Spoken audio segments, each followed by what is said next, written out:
बिस्मिल्लाहिर्रहमानिर्रहीम। अस्सलाम वालेकुम। आप देख रहे हैं UBG चैनल और मैं हूं आपके साथ फ़ाइज़ा शराजी। नाज़रीन, आज हफ्ता और नवंबर की 4 तारीख है। नाज़रीन, पाकिस्तान बिज़नेस ग्रुप ने बहरानों के दरमियान पाकिस्तान की इक़्तिसादी तरक्की को बढ़ाने के लिए पंजाब चैप्टर का आगाज़ किया है। 3 नवंबर, जो कि 2023 की तिजारती तारीख का एक तारीखी कदम है। 3 नवंबर के इस दिन पाकिस्तान बिजनेस ने PBGO ग्रुप ऑर्गेनाइजेशन के बाज़ाब्ता तौर पर अपने पंजाब चैप्टर का आगाज़ किया है, जिसका मकसद सूबे में मुआशी तरक्की और खुशहाली को फ़रोग़ देना है। 3 नवंबर 2023 को मुनक़्क़िद होने वाली इस अज़ीम शान तक़रीब में मेहमान ख़ुसूसी SM तनवीर भाईजान, PBGO के बानी और चेयरमैन फराजुर रहमान के साथ Korangi association of trade and industry के सदर की काविशों को सराहा गया। उन्होंने इसकी काबिल ज़िक्र तरक्की को भी सराहा, जिसने सिर्फ 2 सालों में 5000 अफराद की रुकनियत हासिल की है और 14 मकामी और बैनुल-अक़वामी बाब कायम किए हैं। PBGO की इस अहम तकरीब में शख्सियात के ताउन को भी तस्लीम किया गया है, जिनमें फरहानुर रहमान सरपरस्त आला, जनाब शहबाज अली मलिक नायब सरपरस्त, जनाब रेहान चावला नायब सरपरस्त, जनाब हमज़ा वाई ताबानी नायब सरपरस्त, जनाब फवाद शेख नायब सदर, पंजाब चैप्टर के chairman Sheikh Zunurain, general secretary Ali Arsh Khan, Abdul Wahab ईदी फाइनेंस सेक्रेटरी, ज़ारा हयात ख़वातीन विंग की चेयरपर्सन और सईद मोहम्मद कोर कमेटी के रुकन। ये तारीखी वाक़े के सफ़र में एक नए बाब की निशानदही करता है, क्योंकि ये पाकिस्तान में अपनी रसाई और असर को बढ़ाता है। तंजीम मुल्क भर में कारोबार और नौजवानों को बाइख्तियार बनाने के मफादात को आगे बढ़ाने के लिए पुरअज़्म है और इसका पंजाब चैप्टर इस मिशन को हासिल करने में अहम किरदार अदा करने को तैयार है। नहमदु व नसल्ली अला रसूलिल करीम, अम्मा बाद, आऊज़ु बिल्लाहि मिनश शैतानिर रजीम, बिस्मिल्लाहिर रहमानिर रहीम।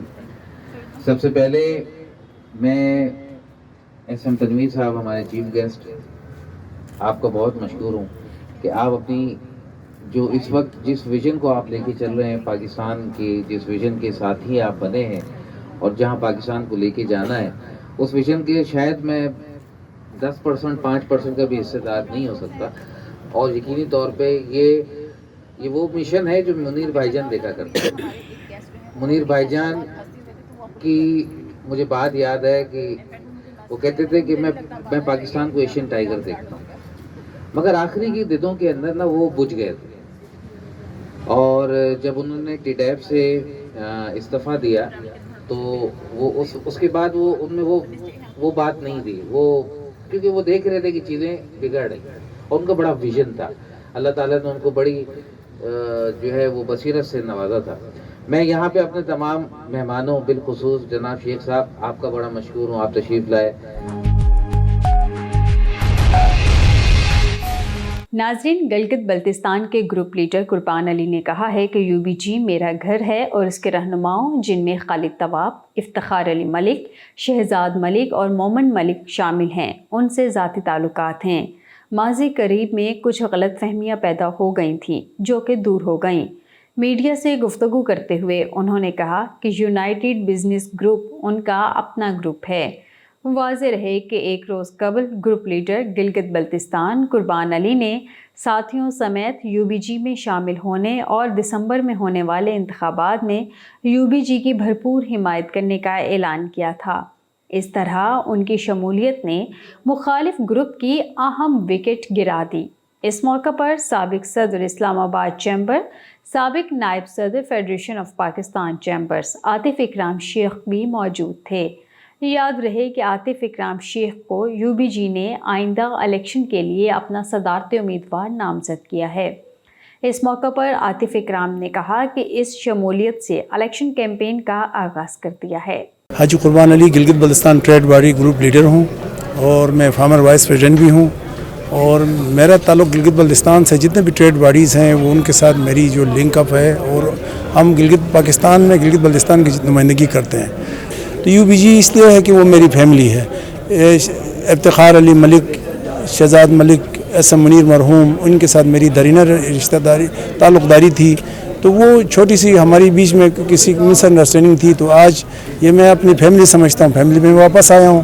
مومن ملک کا بڑا کردار ہے، میرا خالد طواب صاحب ہیں، اسم تنویر صاحب ہیں، جتنے بھی لیڈرشپ ہیں، چند صاحب ہیں، میرے گھر کے لوگ، ظفر بختیاری صاحب ہیں، اور اسلام آباد میں اس کے علاوہ UBG کا جو لیڈرشپ ہے اس کے ساتھ میں کمفرٹیبل ہوں، اور میری پورا گروپ کمفرٹیبل ہے۔ ہم 8 ایک پلیٹ فارم پہ، ایک وومن چیمبر ہم سے الگ ہے، ایک سیکرٹری چیمبر سسپینڈ ہے، تو 10 اسٹیٹ باڈیز ہے، تو 10 میں سے 8 کے 8 ہم ایک سائٹ پہ ہیں۔ ناظرین، صوبائی وزیر صنعت و تجارت اسم تنویر کی زیر صدارت special economic zone authority Punjab کا 8واں اجلاس ٹیفٹا سیکریٹریٹ میں ہوا، جس میں 5 نکاتی ایجنڈے اور اسپیشل اکنامک زون اتھارٹی کے امور پر غور کیا گیا۔ اجلاس میں سیزا پنجاب کے 7ویں اجلاس کے منٹس کی توثیق کی گئی۔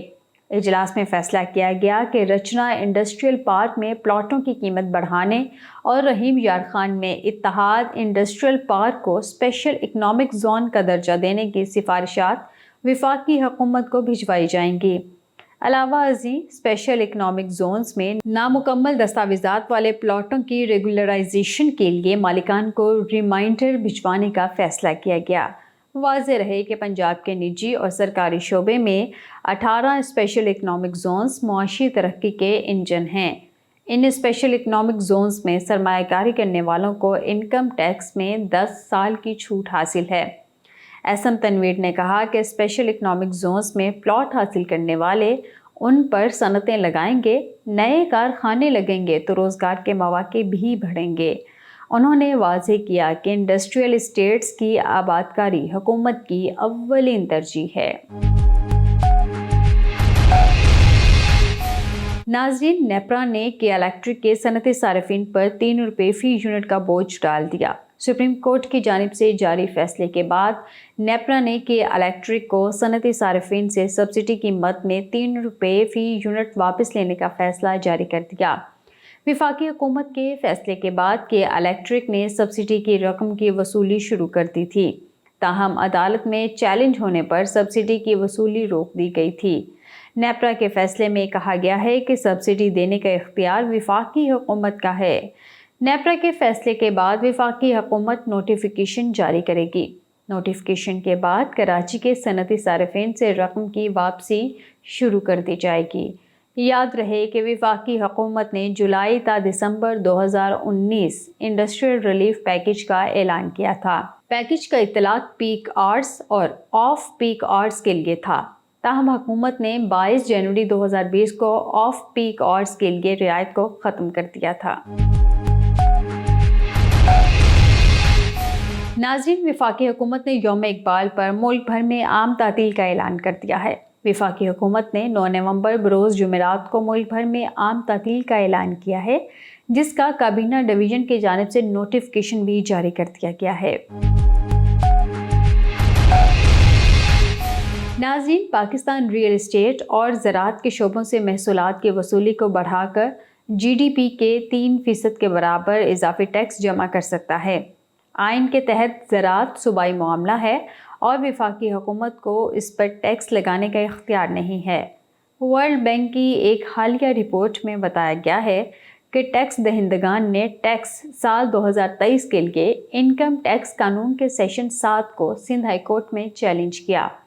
سندھ ہائی کورٹ نے مذکورہ درخواستوں کو اس ہدایت کے ساتھ نپٹا دیا کہ FBR کو درخواست گزاروں کے خلاف ٹیکس کی ادائیگی کے حوالے سے کوئی زبردستی اقدام نہیں کرنا چاہیے۔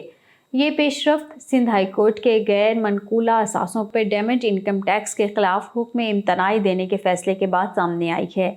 یہ حکم امتناع اس پیر کو دیا گیا تھا جس نے FBR کو ان لوگوں کے خلاف کوئی بھی کارروائی کرنے سے روک دیا جو اپنی ٹیکس واجبات کا 50% ادا کرتے ہیں۔ یہ امر قابل ذکر ہے کہ فائنانس ایکٹ 2022 کے ذریعے سیکشن 7 متعارف کروایا گیا تھا، جس کے تحت رہائشی افراد کے پاس مارکیٹ ویلیو 25 ملین روپے سے زیادہ کی غیر منقولہ جائیدادیں ان کی مارکیٹ ویلیو کے 5% کے برابر رقم پر 20% ٹیکس کے ساتھ مشروط ہیں۔